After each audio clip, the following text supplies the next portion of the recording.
भाजपा का नारा है सबका साथ सबका विकास। मैं जानना चाहूँगा सर, विकास क्या टोल प्लाजास लगाकर हो रहा है और साथ क्या सिक्योरिटी ना देने की वजह से हो रहा है, जिससे एक किलिंग भी हुई है कश्मीर के अंदर। कि मैं सीएम बन जाऊंगा, सीएम बन जाऊंगा, सीएम बनने के बाद ही काम होगा, सीएम से पहले क्या जम्मू कश्मीर के अंदर काम नहीं होंगे? आप इस चीज़ को मानते हैं कि सिर्फ भाजपा के दावे हैं, जो दावे पिछले कई सालों से किए जा रहे हैं और ग्राउंड जीरो पे अगर रिपोर्टें देखी जाएं तो 50,000 नौकरियों का सर अनाउंसमेंट थी। भाजपा के स्टेट प्रेसिडेंट साहब ने 50,000 नौकरियों का कहा था। 10,000 नौकरियां आई हैं, लेवल 4 की नौकरियां आई, वो भी SRO 202 की पॉलिसीज जैसी उनके अंदर आई हैं। किस तरह से आप इसे देख रहे हैं? ये कोई एहसान किया है भाजपा ने युवाओं के साथ? 60,000 डेलीवेजर्स को रेगुलराइज करना है सर। एक घर का मसला नहीं है, 60,000 घरों की बात है। एक घर की बात हो तो माने, 60,000 घरों की बात है। और जो लोग फूफलांग एरियाज़ में रहकर अपनी नौकरियां कर रहे हैं, वो लोग कहां से पढ़कर 5 पॉइंट का ये कंपटीशन में वो पार्टिसिपेट करेंगे और वो आगे बढ़ेंगे? आपको लगता है सर एक OMR शीट होती है, OMR शीट भर पाएंगे वो? यानी कि आपने कहा कि जवाब जो है वो रविंद्र राणा जी ही दे सकते हैं इस सवाल का, और आप ये कहना चाहते हैं यहाँ पे कि जो ये चीज़ है ये थोड़ी सी गलत हुई है, ये जो 5 पॉइंट है इसको आप मानते हैं तेरी। मैं जानना चाहूँगा जम्मू कश्मीर के युवा को आज तक भाजपा ने क्या दिया है? क्या सिर्फ खोखले दावे और झूठे वादे यही दिए हुए हैं, इसके सिवाय कुछ नहीं दिया? तफसीलन से जवाब नहीं दे पाएंगे आप? नहीं, तफसीलन से जवाब दिया मैंने। जो बच्चे टर्मिनेट हुए हैं उन बच्चों, वो बच्चे आज किराया भरना उनके लिए मुश्किल हो रहा है उनके रूम्स का, वो बच्चे इतने परेशानी में हैं, क्या हल निकलेगा सर? कब तक वो आप इस चीज़ का हल निकाल पाएंगे? किस इंतज़ार में वो रहें, किस उम्मीद में वो रहें?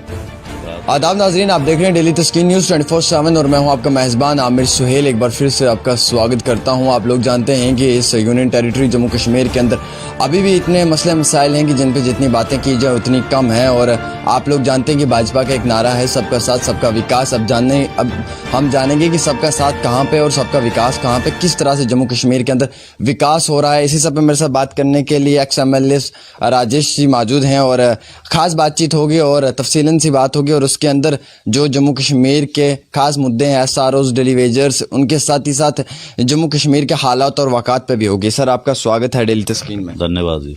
सर, भाजपा का नारा है सबका साथ सबका विकास। मैं जानना चाहूँगा सर, विकास क्या टोल प्लाजास लगाकर हो रहा है और साथ क्या सिक्योरिटी ना देने की वजह से हो रहा है, जिससे एक किलिंग भी हुई है कश्मीर के अंदर एक सरपंच की? क्या यही भाजपा का साथ है और यही विकास है?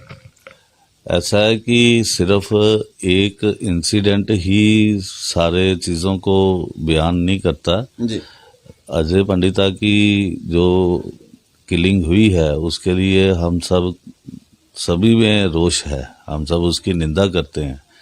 इस जघन्य अपराध के लिए पाकिस्तान को कभी भी माफ़ नहीं किया जाएगा और हमारी सिक्योरिटी फोर्सेस, पैरामिलिट्री फोर्सेस और हमारी पुलिस फोर्स जो है वो इसका जिन्होंने ये काम किया है उनको ढूंढ निकालेंगे और उनका बदला भी लेंगे।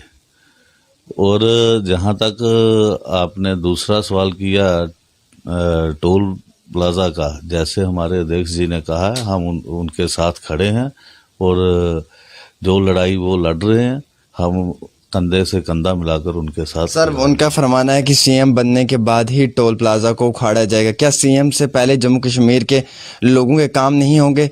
वो स्टेट का प्रेसिडेंट की कुर्सी पे बैठे हुए हैं, क्या लगता है आपको कि वो कुर्सी जो उनको मिली है वो लोगों की खिदमत के लिए मिली है और वो यही कह रहे हैं कि मैं सीएम बन जाऊंगा, सीएम बन जाऊंगा, सीएम बनने के बाद ही काम होगा, सीएम से पहले क्या जम्मू कश्मीर के अंदर काम नहीं होंगे? आप इस चीज़ को मानते हैं कि सिर्फ भाजपा के दावे हैं, जो दावे पिछले कई सालों से किए जा रहे हैं और ग्राउंड जीरो पे अगर रिपोर्टें देखी जाएं तो कुछ नहीं है? आप कैसे कह सकते हैं ये बात?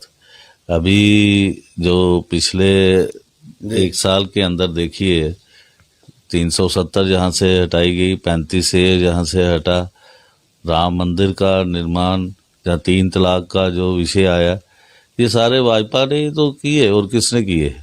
इसमें सीएम बनने का वो एक बात चलती है तो वो बात में वो कहते हैं कि जैसे ही सीएम बनेगा तो वैसे ही उसी दिन प्लाजा उखाड़ दिया जाएगा। बाकी मैं कानूनी लड़ाई भी लड़ रहा हूँ, बाकी का पोर्शन भी उनका इंटरव्यू में है, वो भी तो उस इंटरव्यू का हिस्सा वो भी तो है। सर यहाँ पे बात करते हैं हम जम्मू कश्मीर की यूनियन टेरिटरी की, कि जम्मू कश्मीर को क्या मिला है। ट्रिपल तलाक की बात कर रहे हैं आप, राम जन्मभूमि की बात कर रहे हैं आप, वो जम्मू कश्मीर के बाहर के मसले मसाइल हैं। हम जम्मू कश्मीर के अंदर बात करेंगे और जम्मू कश्मीर के बीजेपी की लीडरशिप की बात करेंगे। जम्मू कश्मीर की बीजेपी की लीडरशिप ने जम्मू कश्मीर के युवाओं को क्या दिया, मेरा ये सवाल रहेगा आपसे। SRO 202, SRO 24 जैसी policies, anti youth employment policies दी हैं, या फिर मैं ये कहूँगा कि जम्मू कश्मीर की जो भाजपा की सरकार है जो दावे कर रही है जम्मू कश्मीर के अंदर युवाओं की तरक्की के लिए, इस तरक्की के अंदर आप मुझे एक कामयाबी भाजपा की बताएं कि जम्मू कश्मीर के युवाओं के लिए भाजपा ने एक कामयाब कदम उठाया है। मैं मानना चाहूँगा और मैं सराहना चाहूँगा। ऐसा है कि इस कोविड-19 पैंडेमिक के चलते हुए जहां पूरे देश भर में युवाओं को नौकरी से निकाला जा रहा था, वहीं जम्मू कश्मीर में 10,000 नौकरियों को देकर भारतीय जनता पार्टी केंद्र सरकार ने ये साबित किया है। सर 50,000 नौकरियों का सर अनाउंसमेंट थी, भाजपा के स्टेट प्रेसिडेंट साहब ने 50,000 नौकरियों का कहा था। 10,000 नौकरियां आई हैं, लेवल 4 की नौकरियां आई, वो भी SRO 202 की पॉलिसीज जैसी उनके अंदर आई हैं। किस तरह से आप इसे देख रहे हैं? ये कोई एहसान किया है भाजपा ने युवाओं के साथ? This is the first phase. आप पहले ही एकदम से आप कहेंगे कि 50,000 इकट्ठी निकाल देंगे? इकोनॉमिक पॉलिसीज को भी देखना पड़ता है, वो सारी चीजों को देखते हुए। युवा तो पहले सर आवाज उठा रहे हैं ना SRO 202 की, ये जो नई वाली आ रही है ये भी तो SRO 202 के अंदर ही आ रही, तो फिर क्या डिफरेंस रहा? क्या कहेंगे, हम दोनों के दोनों सेम है? उसके लिए डॉक्टर जितेंद्र सिंह जी ने 2 दिन पहले एक स्टेटमेंट दी है कि SRO 202 will be reviewed by the state. तो अब LG ने भी कहा, ऑनरेबल हमारे LG ने भी ये चीज़ कही कि SRO 202 पर हम एक पुख्ता पॉलिसी बनाएंगे। तो हमें ये विश्वास करना चाहिए कि इन चीज़ों पर फैसले होंगे, और हुए भी हैं। कोई ये थोड़ा कि मसले हल नहीं हुए। वाल्मीकि समाज, अपने गोरखा समाज, इन सबको वोटिंग राइट्स अगर दिलवाए हैं तो भारतीय जनता पार्टी ने दिलवाए। अगर वेस्ट पाक रिफ्यूजीज, अगर रिफ्यूजीज को का हल हुआ है तो भारतीय जनता पार्टी रिजाइम में हुआ है। तो ये सारे मसले आप ये भी मानते हैं सर कि डेली वेजेस का जो इशू है वो सबसे बड़ा इशू है? 20-20, 21-21 साल की जवानियां डेली वेजेस ने दे दी हैं और आप कह रहे हैं कि 5 पॉइंट देंगे। सर 5 पॉइंट से लगता है आपको कि वो इस वक्त में कर पाएंगे, compete कर पाएंगे? जिन लोग 1970, जो 1980, जो 1990 का लगा हुआ, वो आज क्या 5 पॉइंट लेके सर एग्जाम देगा? आप मानते हैं इस चीज़ को कि अगर कोई इंसान 5 साल भी तालीम से दूर रहे तो उसके लिए पढ़ना मुश्किल, नामुमकिन हो जाता है? तो फिर इन लोगों ने जिन्होंने दिन रात काम किए हुए हैं, ये क्या आज 5 पॉइंट को लेकर चलते हुए आगे बढ़ेंगे?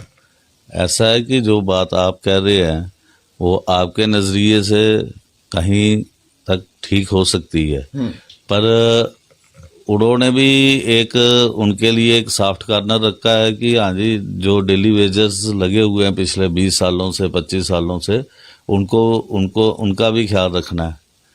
तो इसलिए उनके लिए भी पॉइंट्स रखे हैं। तो ठीक है, जो पिछले 10 सालों से पढ़ाई नहीं कर रहा तो उसके लिए रिटन टेस्ट में उसके लिए एक वो कहते हैं ना, पढ़ाई से ज़्यादा अनुभव, इस ज़्यादा ज्ञान से ज़्यादा अनुभव जो है वो भारी हो जाता है। तो वो एक्सपीरियंस्ड भी है। इस चीज़ को आप मानते हैं कि जो डेलीवेजर्स हैं उनके साथ जो बाकी लोग compete करने आए हैं उनके लिए एक प्लस पॉइंट है कि जो 5 पॉइंट रखे हुए डेलीवेजर्स के लिए वो compete करें? वो इस एग्ज़ाम को compete करने के लिए उनके लिए सबसे बड़ा जो खुशी की वजह वो ये है कि वो 5 पॉइंट है। आप इस चीज़ को नहीं मानते हैं कि ये पॉलिसीज़ होनी नहीं चाहिए थी 5 पॉइंट वाली?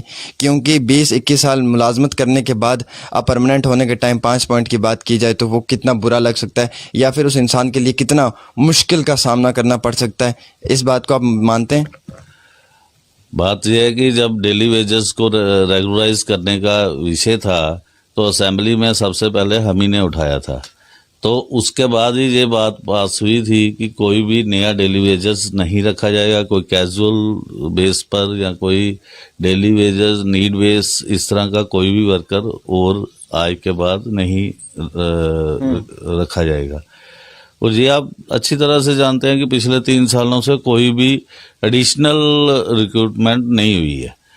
और वो इस चीज़ का सबूत है कि वो मैंने जब ये विषय रखा था तो उस वक्त 60,000 के करीब एक डाटा था। तो ठीक है, जो 60,000 का डाटा था वो डाटा था जो कि ऑफिशियली सामने था।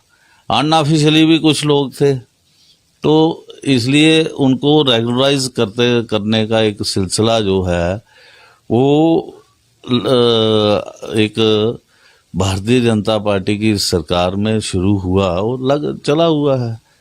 तो आज 60,000 डेलीवेजर्स को रेगुलराइज करना है सर, एक घर का मसला नहीं है, 60,000 घरों की बात है। एक घर की बात हो तो माने, 60,000 घरों की बात है। और जो लोग फूफलांग एरियाज में रहकर अपनी नौकरियां कर रहे हैं, वो लोग कहां से पढ़कर 5 पॉइंट का ये कंपटीशन में वो पार्टिसिपेट करेंगे और वो आगे बढ़ेंगे? आपको लगता है सर एक OMR शीट होती है, OMR शीट भर पाएंगे वो? बात यह है कि अब जो गाइडलाइंस एडवाइजरी उन्होंने बनाई है इसके लिए, तो उसमें अब क्या और रियायतें की जा सकती हैं, खासकर डेली वेजर्स और नीड बेस और कैजुअल वर्कर्स जिनको कि अपने 20-20 साल हो गए हैं काम करते हुए, उनके लिए कोई खास रियायत की जा सकती है। इसके लिए मैं अपनी पार्टी के अध्यक्ष जी के साथ भी और अधिकारियों के साथ भी बात करूंगा, और पर्टिकुलरली इस मसले के लिए अगर कोई जवाब दे सकता है तो मेरे ख्याल से हमारी पार्टी का प्रवक्ता या पार्टी के अध्यक्ष से आप, यानी कि आपने कहा कि जवाब जो है वो रविंद्र राणा जी ही दे सकते हैं इस सवाल का, और आप ये कहना चाहते हैं यहाँ पे कि जो ये चीज़ है ये थोड़ी सी गलत हुई है, ये जो 5 पॉइंट है इसको आप मानते हैं? बात यह है कि मैंने ये नहीं कहा, मैंने कहा कि अगर कहीं पे लगता है कि 20 सालों से जो लोग लगे हुए हैं डेली वेजर्स या नीड बेस या कैजुअल वर्कर्स, उनको कोई रियायत देने की जरूरत है, तो इस पर हाई कमांड के साथ मैं पार्टी में भी बात करूंगा और वही कोई स्टेटमेंट दे सकते हैं। और मैं कोई अपनी तरफ से ऑन माई इट्स ओन मैं अपने निजी तौर पर कोई बयानबाजी नहीं कर सकता। सर एक आखिरी सवाल रह गया SRO 24 को लेकर। SRO 24 के तहत भी काफ़ी स्टाफ को टर्मिनेट किया हुआ था। कॉन्ट्रैक्ट जो था वो 1 साल से 6 साल का था, बल्कि 4-4 महीने में टर्मिनेट किया गया था। दावे वादे ये होते हैं कि सबका साथ सबका विकास होगा, और हर जगह जो भाजपा है वो ग्राउंड जीरो पे काम कर रही है, युवाओं का साथ दे रही है। मैं जानना चाहूँगा जम्मू कश्मीर के युवा को आज तक भाजपा ने क्या दिया है? क्या सिर्फ खोखले दावे और झूठे वादे यही दिए हुए हैं, इसके सिवाय कुछ नहीं दिया? ऐसा है कि जो SRO 24 की आप बात कर रहे हैं, हमने हर लेवल पे उसकी बात की है और उसका भी हल जो है निकाला जाएगा बड़ी जल्द। इसका कोई तफसीलन से जवाब नहीं दे पाएंगे आप? मैं तफसीलन से जवाब दिया मैंने। जो बच्चे टर्मिनेट हुए हैं, उन बच्चों, वो बच्चे आज किराया भरना उनके लिए मुश्किल हो रहा है, उनके रूम्स का, वो बच्चे इतने परेशानी में हैं, क्या हल निकलेगा सर? कब तक वो आप इस चीज़ का हल निकाल पाएंगे? किस इंतज़ार में वो रहें, किस उम्मीद में वो रहें? बात यह है कि बड़ी जल्द उनका हल निकलेगा, बस इतना ही मैं कहना चाहूँगा। चलिए, बहुत बहुत शुक्रिया बातचीत करने के लिए। फ़िलहाल कुछ चंद सवालात थे राजेश जी से जम्मू कश्मीर के युवाओं के लिए, और सबसे बड़ा सवाल जो था वो SRO 24 मुद्दे को लेकर था, और जवाब जो मिला है कि हल जल्द से जल्द निकला जाएगा। अब देखने वाली बात रहेगी कि क्या हल निकलेगा। और सबसे बड़ा मुद्दा जो जम्मू के टोल्स का था, उसके साथ ही सारा SRO 202 का था, और साथ ही साथ डेली वेजर्स का था, उस पर भी जो बात की गई है वो तफसीलन तौर पर मैं आपको ये बताना चाहूँगा कि फ़िलहाल सीधा सीधा जो निशाना है वो भाजपा के स्टेट प्रेसिडेंट की तरफ है कि सवालात उनसे ही कीजिएगा, वो बेहतर जवाब दे पाएंगे। और इनका फ़िलहाल राजेश जी का यही कहना है कि जम्मू कश्मीर के आवाम की खिदमत में हम लोग लगे हैं। अब देखने वाली ये बात रहेगी कि किस हद तक उन लोगों की खिदमत भाजपा से हो पाएगी। पिछले 5-6 सालों में कितनी हुई है वो आप लोग जानते, और आगे जो वक्त रह चुका है उसमें कितनी हो पाएगी वो भी देखने वाली बात है। फिलहाल आप देखते रहें तस्कीन न्यूज़ 24/7 आमिर के साथ जम्मू से।